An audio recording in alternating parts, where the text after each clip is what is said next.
Ce samedi 8 juillet 2023 s'est tenue la 5e Assemblée générale de l'Ordre national des ingénieurs du génie électrique. Cette session avait pour thème répondre aux besoins énergétiques et informatiques dans un monde dynamique. Celle-ci a permis aux membres du bureau de cette entité de rappeler l'article numéro 4 de la loi qui indique que nul ne peut exercer la profession du génie électrique s'il n'est titulaire d'un diplôme d'ingénieur du génie électrique et s'il n'est inscrit au tableau de l'Ordre national des ingénieurs du génie électrique. Ces derniers ont aussi donné aux différents membres l'importance et les missions de l'ONIGE. Le but de cette assemblée qui est normalement statutaire, c'est-à-dire que prévu dans le texte, est de rappeler à tous les ingénieurs inscrits quel est notre devoir dans la nation.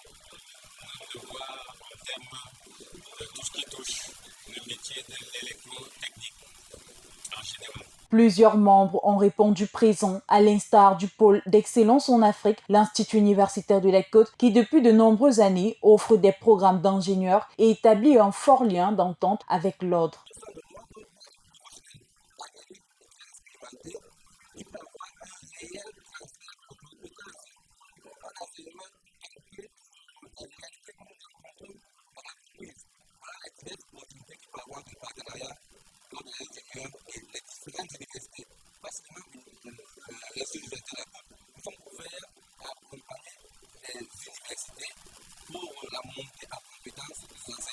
Le point culminant de cette assemblée fut l'accueil des nouveaux entrants inscrits à l'ordre, des ingénieurs qui ont prêté serment devant l'Assemblée générale, jurant de respecter le règlement intérieur du code déontologique régissant de la profession à l'Ordre national des ingénieurs du génie électrique sur le territoire national.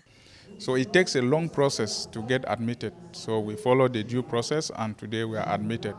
So I can boldly say that I will now be able to practice as an electrical engineer. I can be able to supervise contracts. I can be able to sign contract documents, but that is what I couldn't do before.